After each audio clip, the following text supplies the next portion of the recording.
Hey, this is Carrie from Wrap Your Head Around Silks. This is the Expecting Aerialist podcast. How's it going, guys? Hope you're having a good start to your year. Before we get started, I'm so happy to talk about the awesome things that are happening with Wrap Your Head Around Silks. So today, actually, Aerial Rehab opens just for a couple days for registration. If anybody new wants to jump in, it's meant to be the bridge between PT and aerial class, where I do micro progressions, ground to air progressions to get you into something like a hip key, for example, where, you know, after I had my baby and I went back to the studio, my hip key was gone from my practice. Not everything was gone, but the hip key was. And I made these progressions based on that journey back, the way I would have wanted to have done it had I had that presented to me before I started the process. So check the show notes if you're interested in that. Also, Roll It Out, which is my virtual 60-minute on Zoom. We'll see each other in person on the computer.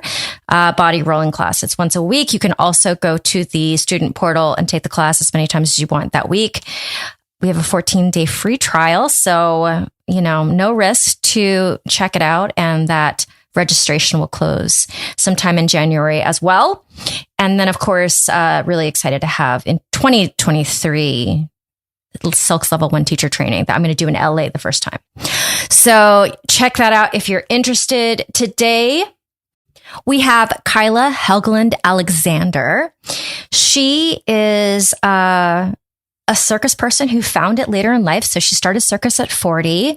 And what we really got into is her experience with midwifery and her experience as a personal trainer. And those two specialties are very specific. And she's got great advice for us ladies out there from a midwife and personal trainer experienced person who also had 3 children and is now teaching at Sanka up in the Northwest. So, so many kernels of great advice for my listeners out there today. Excited for you guys to meet her. Let's get started. It's Kyla Helgeland Alexander. I got remarried 4 years ago. And so I got rid of my previous married name, took back my last name that I was born with and added my husband's last name and gave myself a really long, obnoxious name. But they're not hyphenated, so I can use them separately if I so choose. I think it's a beautiful name. Kyla, I found you on the Mama's Facebook group, and you like fit this podcast like a glove, it seems, when it comes to ticking off all the tags. If you would talk a little bit about yourself, where you're living, where you train, when you had kids, you can just start and then I'll jump in. Sure. Yeah. So I am in Seattle. I grew up here in the Pacific Northwest, and I currently train and teach at Sanka, which is the School of Acrobatics and New Circus Arts here in Seattle, as well as Versatile Art. I discovered aerial and circus arts in general at 41. When I met my now husband. I didn't realize that aerial was a thing you could actually learn until I met him. I had my kids really young. I got pregnant with my first when I was 16. He was born when I was 17. And then I had 2 more kids when I was 21 and 22. So they're all adults now. Okay, let's start at Sanka. So I hear all about this school. It has such a great reputation, but you only found aerial at 41. I didn't know that, actually. So, yes. So you've had it in your life for 5 years. You're there teaching. Tell me. Yeah. So what was it like at the very beginning? Like when was that where you first stepped into class? Yes. Well, when I met when I first started dating my husband, he was very involved in Sanka and circus arts and doing a lot of partner acrobatics. So he's a circus guy. He's a circus guy. So he initially introduced me to partner acrobatics. And as somebody who's always been active and is strong, and I have a bit of a background in some dance and gymnastics, and came to it with strength and fairly good body awareness. So I picked that up fairly.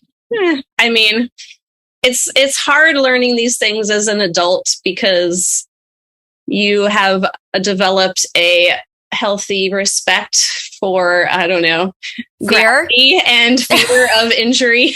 Yeah. It's a whole nother thing to battle. So anyways, as we started having conversations about, circus arts, it was like, I always thought that, aerial was really cool. And he's like, you can learn that. I know people. And that is how I got started at Sanka. So I started with some private lessons there with one of their wonderful instructors, and then joined some classes. And because I'm also, my background is as a midwife and also as a personal trainer. And so I've spent a lot of time instructing people on how to use their bodies in various ways. So once I got to learn and understand the skills, because I also know about how bodies work and move, that was a fairly easy transition into also teaching. Yeah, that sounds great. How big is the school? I have no idea at all. It's quite large. Okay, like when it comes to real estate and then students as well. Yes. Okay. What's your space like? Is it just a big warehouse? Basically, yes.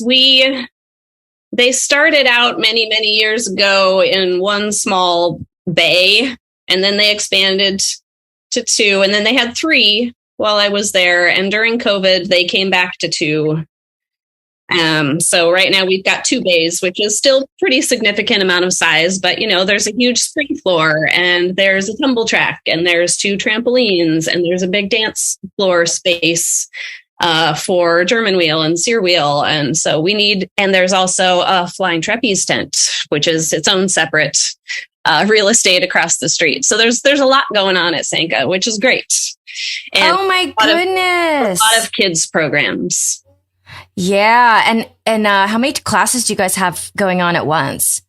Oh, at one time in the space, or like total? Yeah. Like how many classes can go at one time? Depending, 1, 2, 3, 4, 6. I mean, we could potentially have 8 or so classes going. Dexter, chill out, buddy. Sorry, rather than small kids, I have dogs in the back. You have fur babies. Yeah, I mean, the studio I work at is so small compared to that. We can only have 1 class at a time. Mm-hmm. Yeah. There's 6 points in one space, and that is it. So that is just, I mean, you guys are kind of as big as Las Vegas Circus Center, kind of. I don't know. I haven't been, but okay. Yeah. That's the only thing I can compare it to, because I haven't been to Sanka yet. But you know what? One of these days I'm going to make it up there, and maybe we'll train, because I want to see that space so badly. And then vertical arts, you said? Versatile arts. Versatile arts. So yeah. Bev started at Sanka, and then she branched off and started her own primarily aerial studio in North Seattle. So it's nice. So we have a couple in South Seattle. We have one in North Seattle to serve more people in different neighborhoods. So they're smaller, but they still have a big enough space. They can have multiple classes going at once. They have an upstairs and a downstairs. Oh my God. Seattle has a lot, because you guys have Emerald, right? Yes. Emerald Trapeze too. Mm-hmm. Yeah. You guys are a little hotbed. You guys can compete with LA and Vegas. Yes. And even more, probably. There's also one just a little southeast of Seattle in Auburn, and Sanka has actually just signed an agreement to take over that space. So we're now going to have a satellite location. Oh. And there's one up in Bellingham, and there's, I think, a little one over in Redmond. So we have lots of circus around here. Gig Harbor. Oh my goodness. It's a good place to be. Yeah. And in LA, our circus is not as circusy as your circus. Like, Yeah.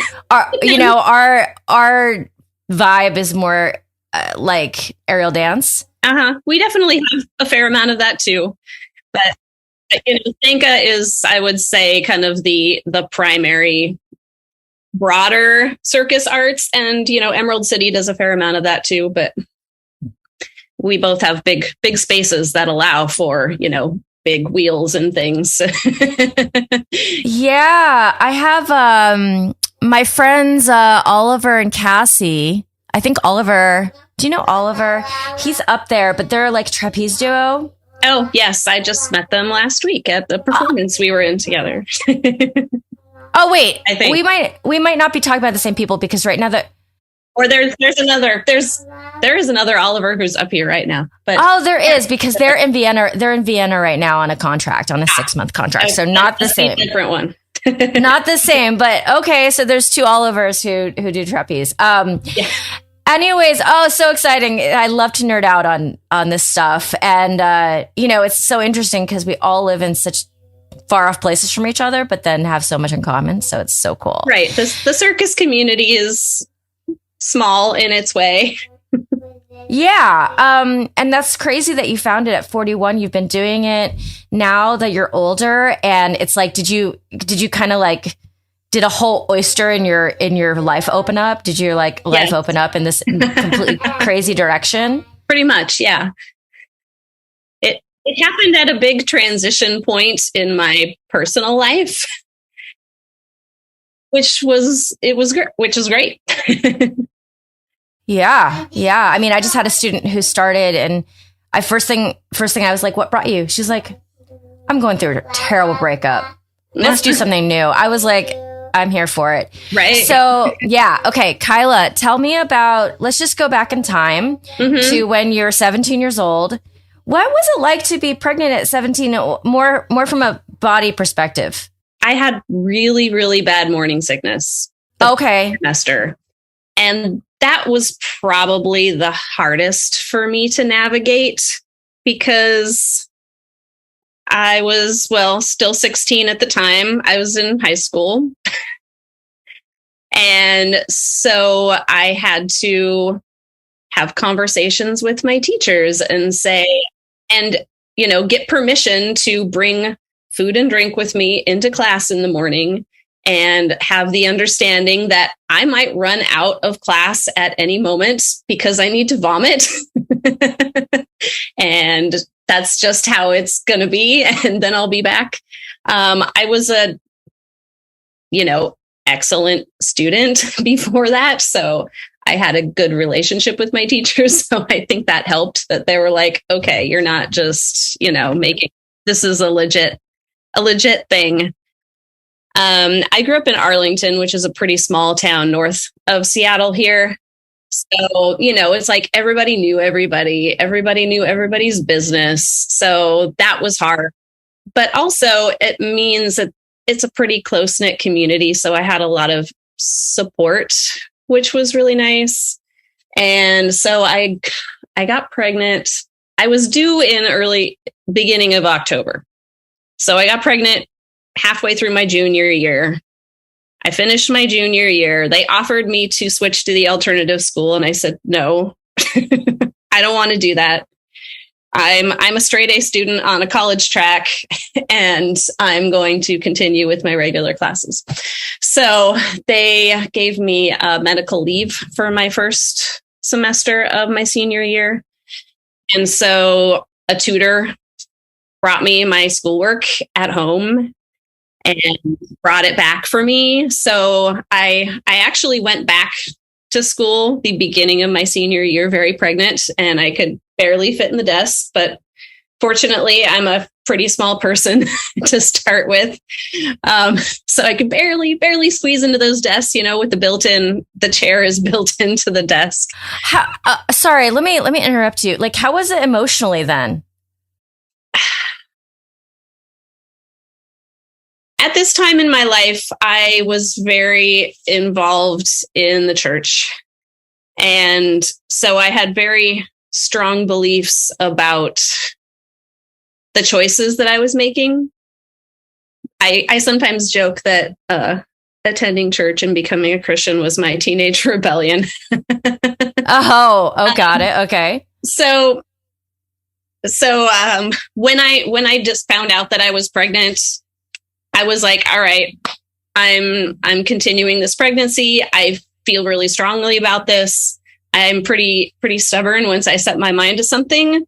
So in that regard, I think I had a very strong resolve about what I was doing. But of course, it's, took me way off of my plan of, I'm going to go apply to schools and get a scholarship maybe and, do whatever. And my life got totally derailed. I actually got married in August before I started my senior year. So I attended my senior year married. Uh-huh. And then after my son was born, that's really when the emotional struggle came in. Before that, it was just, okay, I'm doing this thing and it's, I know my life is going to change, but you don't really understand how your life is going to change and all the ways that it's going to impact you and all of the hormonal things that happen after you give birth, especially when you're young and you're still learning and growing and developing as a human yourself. And it was navigating all of that was really, really hard. But before that, I was like, this is what I'm doing. I don't care if you like it or not. Wow. And I actually really enjoy being pregnant once I get past the morning sickness part. Okay. Yeah, that wasn't me. I say that on this podcast every week. Uh-huh. Just not like being pregnant. The first few months were miserable, and then I actually really kind of enjoy it. And then the end gets a little miserable again because, you have to be miserable enough to be willing to do what it takes to get a baby out of your body. So you guys were married, you were finishing high school, and then you guys decided to have more kids. Yes. You were going to build your family. Yes. Okay. Amazing. Yes. When my son was about 3, honestly, part of that decision was this kid needs a playmate or he's going to drive us insane. I think that's the reason for a lot of second kids. And then the third one was just kind of an oops. But okay. All good. Yeah. So a lot of my friends from high school did like more that track where they, had kids right after high school. And, they're chilling now. Yeah. So there's that. Yeah. Yeah, because I'm not. I was 40 when my youngest turned 18. So, Yeah. So you get to like love them, but they're adults and they have their own lives and stuff. And tell me about, your path as a personal trainer and then in the midwifery stuff and where your business is now. While I was pregnant with my subsequent 2 children, because I just wanted to learn more because I wanted to not have another C-section. I wanted to know a bit more about how I could improve my chances of a nice, smooth labor and, a normal vaginal birth. And I'm just somebody who, once I get interested in something, I want to absorb all the information and learn everything that I can about it. So that's when I learned about the existence of midwives. But I was in a small town. There weren't a lot of options. And I was just kind of like, well, I know these people already. And it's scary to think about changing in the middle. And I don't know if that's okay. Turns out it is. You can change at any time. But I was young. I didn't really know that. And I found in having discussions with my OBs about, hey, I really want to say not have an episiotomy, or, I want to try to let my tissues stretch, or I want this. And they'd be just like, basically, the equivalent of pat me on the head and be like, well, that's cute. You think that, we'll see. But it was very patronizing.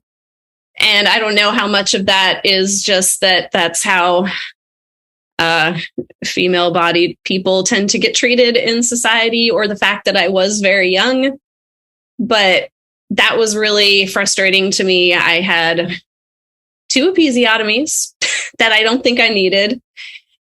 And, just having your requests basically be brushed aside and ignored was really frustrating to me. And so I went back to school at 30, once my kids were kind of school age, and I felt like, I'd been thinking about it for a while, and I was like, I feel really strongly about providing care that actually listens to people and respects what they have to say, and honors their knowledge about their bodies and their requests about what happens to their body. That seemed reasonable to me, and so I went back to school and became a midwife.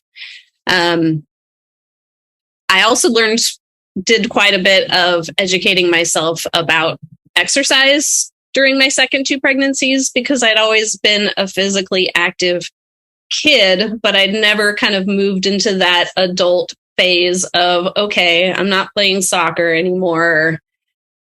Now, how do I stay active? What do I do? What does that look like? And there was not really a whole lot of great information about exercise and pregnancy back then either. So I did a lot of kind of learning through that myself. So as I was practicing as a midwife, it was really interesting for me to learn that while your care provider is the person that you're supposed to go to for advice about exercise and pregnancy, they don't actually know much at all. Unless they've actually taken the time to learn, or they are somebody who's physically active and they care, there's like this tiny bit of information that you learn in school. And that's really it. And most of it is based on avoidance of being sued. It's a bunch of, cover your ass recommendations for the most part. It's like, well, we don't know enough about this, so we're just going to tell you no. And there's a few things that are super important to be cautious about when you're pregnant. But there was a lot of unknown. And fortunately, we are now having a lot more studies come out about exercise and pregnancy. So we have a lot more good actual studies to base our recommendations on. But as practicing as a midwife, as somebody who was very, just generally physically active in my life, lifted weights, did that through my pregnancy, did a lot of learning about that, I found that it's like, oh, I'm the exercise expert here. And then working with people actually, seeing how the way that they used their bodies, the way that they held their bodies, how that affected their pregnancy, how that affected their labor, how that affected their words, and what that all looked like, as well as my own lingering issues from my own births that never went away with all of my strength training that I did. What are those things? What issues did you have? I had a mild cystocele, so bladder prolapse, and issues with leaking. Right. Okay. And so, all right. So you have a very unique skill set here, because you're a personal trainer and a midwife. I don't know if I've ever, even on this podcast, talked to somebody who had that combination. Mm-hmm. Okay. So let's start. If you have any advice to give to our prenatal ladies who are also aerialists, and I don't know how much you follow the Mamas page, but pretty much every day it seems like someone's asking, what can I do? I'm like 12 weeks in, blah, blah, blah. So without having the luxury of specifics, right? Like what advice would you give? Or if they have A, B, and C happening, what advice would you give? Mm-hmm. Yeah. So just kind of from a general healthcare provider perspective, and, based on studies as well as my own personal experience and practice, there are a couple things that you want to be cautious about. You don't want to have a blow to your belly, and you also don't want to have a hard fall or a hard impact. So I think a blow to the belly is fairly self-explanatory. It's easy to understand that, okay, if something hits me in my belly, that's where my growing baby is, and maybe that could cause some harm. The one that's a little bit more, nebulous is the fall or impact. And the reason that we care about that is because a firm jolt to your body, even if it's not to your belly, say if you were to be in a car accident and had that, strong kind of force back and forth or fall on your butt.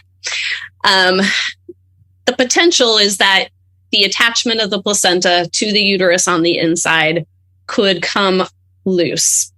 And oftentimes there's bleeding associated with that, but not always, depending on where the separation is. So those are really the things to be cautious about. So as an aerialist, the first 12 weeks or so, especially for your first pregnancy, your uterus is very well protected inside your uterus. It's not until you get to be around 12 weeks that it's starting to kind of peak up above the pubic bone. Once you've had pregnancies before, that happens faster. But in the very early parts of pregnancy, you're not going to impact your belly in a way that's going to have any effect on the uterus. So for the first part of pregnancy, I generally say, just kind of see how you feel. For me, I usually feel awful in my first trimester. I feel nauseous. I feel tired. And there's also the effect of the hormones in early pregnancy. And I have not been a pregnant person doing aerial because these two things in my life were very, very far apart. However, I did have a miscarriage a couple of years ago. And so I experienced the effect of those initial pregnancy hormones. And I was really surprised how much it affected my ability to engage my abs. Like my connection to my abs was just totally gone. And so I had to change how I thought about using my body and moving my body, simply because I couldn't recruit my abdominals the same way. And it wasn't because my uterus was big enough to make a significant difference. It's just because that adjustment to those hormones at the beginning, everything got super lax. And as somebody who tends to be a bit hypermobile, and I would say is true in general of the aerial population, we're often already kind of unstable there. And then pregnancy just makes us more unstable. So it's just something to note. And the effect of those hormones is different on different people. Some people that experience that really strongly and other people not so much. But then as you're continuing through your pregnancy, what you want to be mindful of is how comfortable and safe do I feel doing this thing? Is it putting pressure on my belly in a way that's uncomfortable?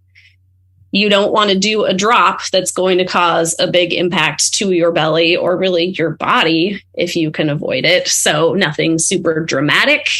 Doesn't mean you can't do any drops at all, but some are gentler and some are a little bit more jarring. And then what's your risk of falling? So personally, I would choose to not do anything that I hadn't done a whole lot of times and felt super comfortable with, and also make sure I had a nice cushy crash mat underneath me. If for some reason I did fall, stay close to the floor. But, I personally, having worked with clients who have lost pregnancies, had stillborns because of things like minor car accidents. It's not something to take lightly, But I think there's also a lot of fear in our recommendations. And if it's something that you've been doing and you're comfortable with, and you're like, I've never fallen doing this, I'm not going to start now. And you're just going to pay attention to how does your body change as your belly grows? How does that change your center of gravity? How does that change your ability to engage your muscles enough to do the thing you need to do? And make that assessment for yourself as far as how safe and comfortable you feel keeping yourself in the air.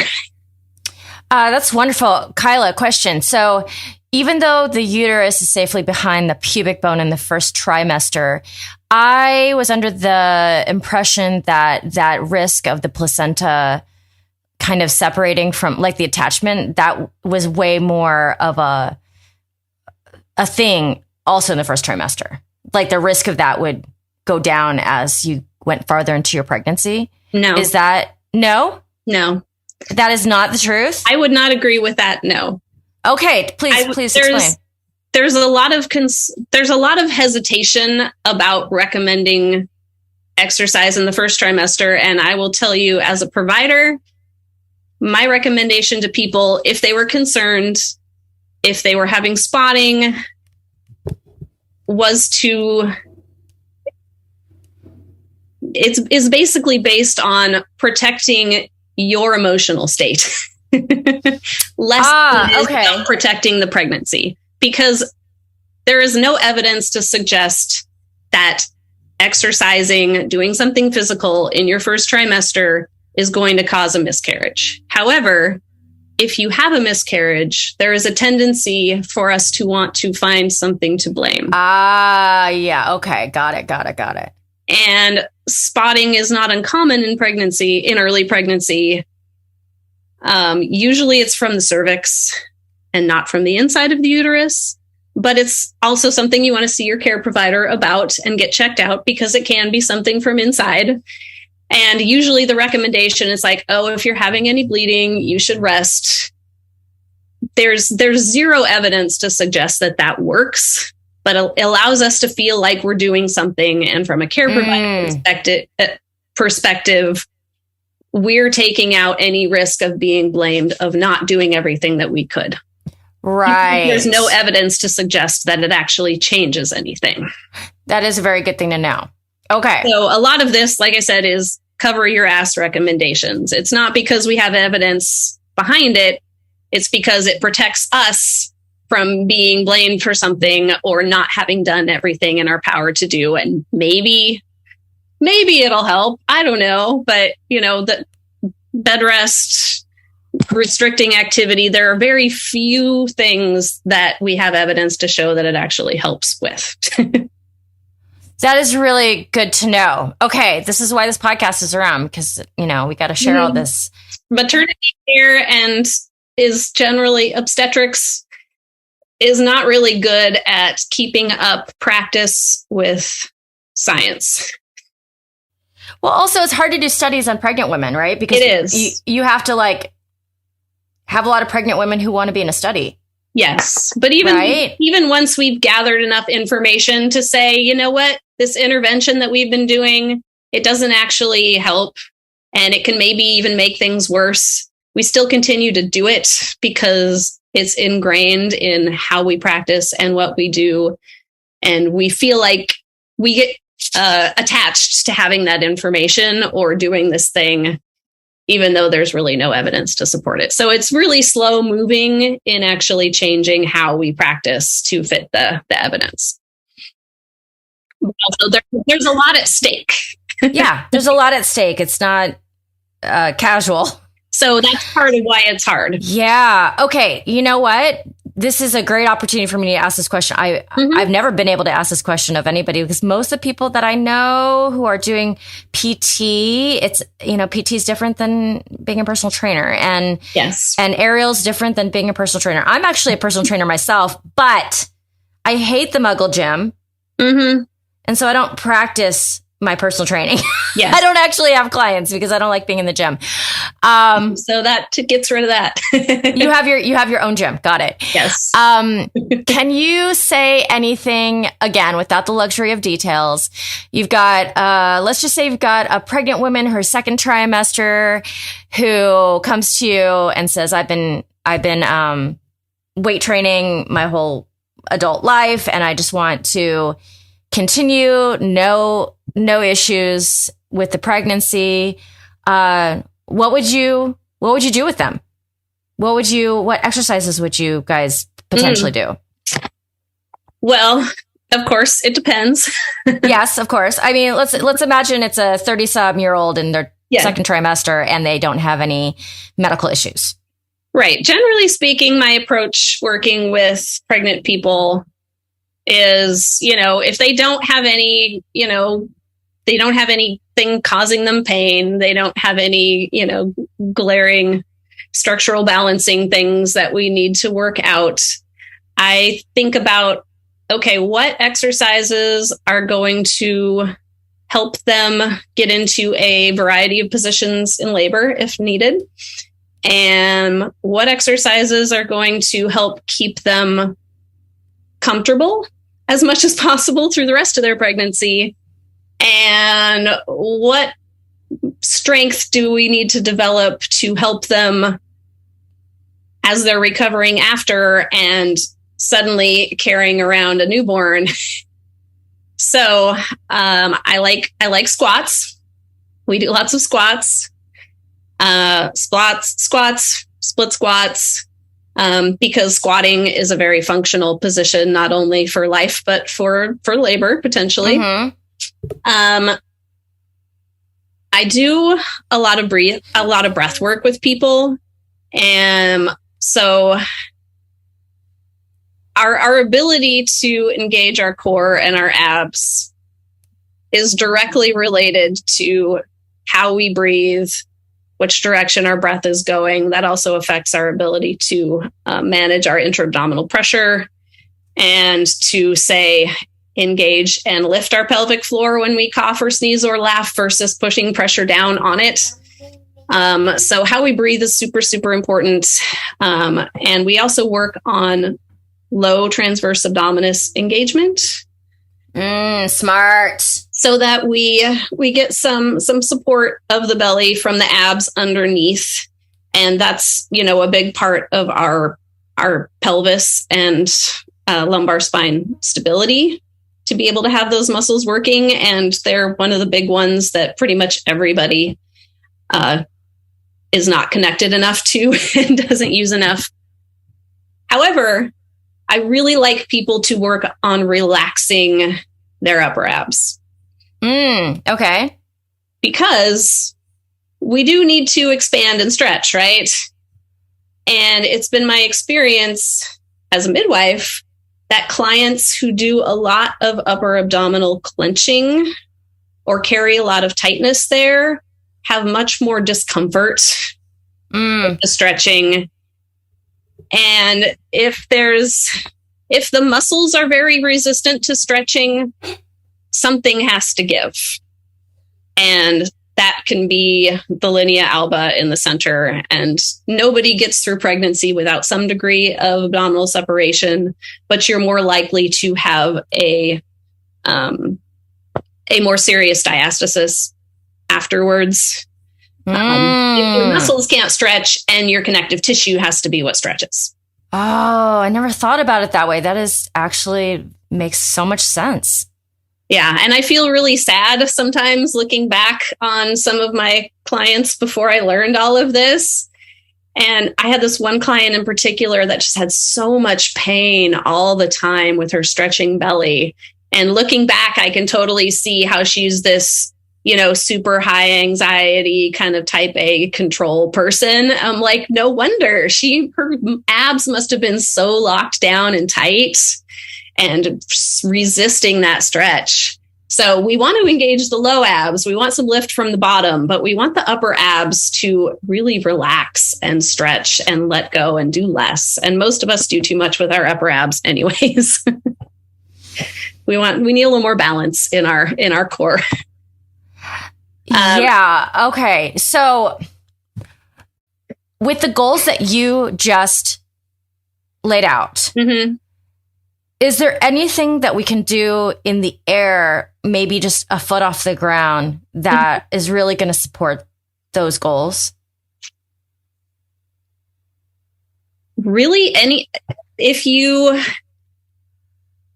practice your breathing mechanics, sending your inhales down, getting good rib expansion, sending your breath all the way down to the pelvic floor, and then exhaling and lifting and engaging your pelvic floor and your low abs a little bit as you exhale, applying that anytime you're moving your body in the air is going to be super, super beneficial. And that's true for everybody, but especially pregnant people really want to think about, how am I moving my body? How am I managing my intra-abdominal pressure? Because it's also important when we're pregnant not to be holding our breath and pressure down. And so thinking, my first thought would be, say, some sort of hanging tuck-ups. Where you're thinking about, okay, I'm going to send my inhale down. I'm going to exhale and really focus on engaging my low abs as I bring my knees up, and then control that lower down. That sort of thing. Okay, Kyla, what are your thoughts on hammock being upside down, like spending time there? I don't think there's any problem with being upside down as long as you feel okay being there. Okay. Yeah. And occasionally we use our body position to encourage our babies to find better positions towards the end of pregnancy. And, if you have a head up baby, being upside down might be extra beneficial for you. Sometimes people are concerned that a head down baby will turn the other way if you spend a lot of time. Yeah, that's what I was going to ask. I've not seen that happen. Okay. If they can move up, if they can turn head up, they can turn head down. And once their head gets engaged in the pelvis, they're not going anywhere, not without a lot of encouragement. So I would say that's a fear, but it's not something that I've ever seen happen. I love this. You are debunking the fears that have no studies and no evidence behind. So we can all take a little bit of a deep breath, although I am very glad that my being is now outside of my body. So, right. The wonderful things about practicing as a midwife, because those of us who become midwives, we're generally going that direction because we're already willing to challenge the status quo in a bit. Yeah. And just because this is the way we have been doing it doesn't mean it's the best way or the right way, and everybody's different and what they want and need is different. And so I think we tend to have a broader perspective of, okay, let's look at the whole. Let's look at what we actually know and are more willing to make recommendations outside of that. This is just what we've always done, and this is what covers my ass perspective.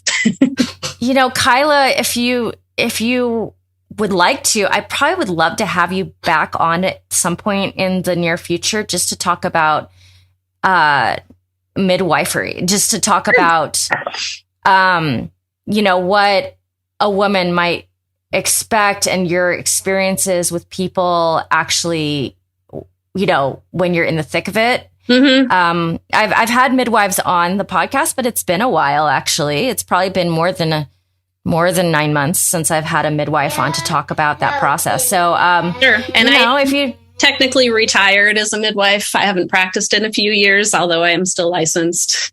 Okay. Yeah.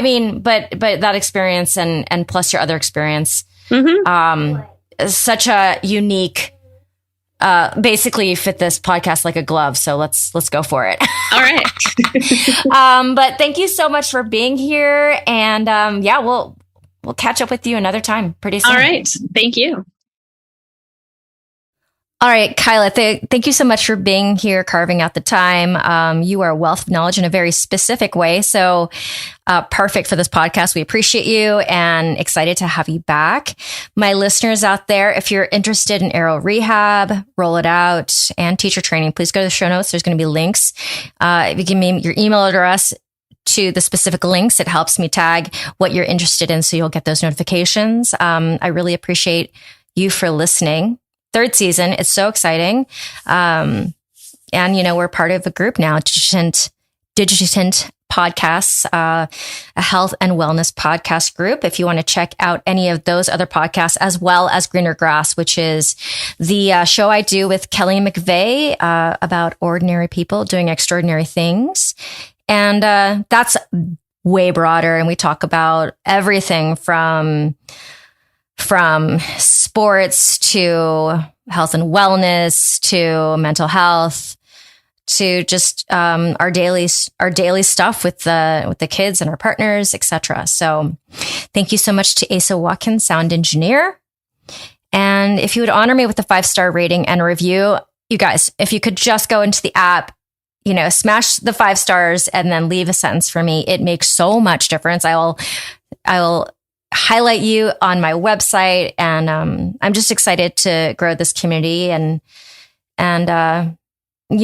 keep on creating content that you guys feel is beneficial for you. All right, my friends, over and out. I will see you next time. This is the Expecting Wellness Podcast.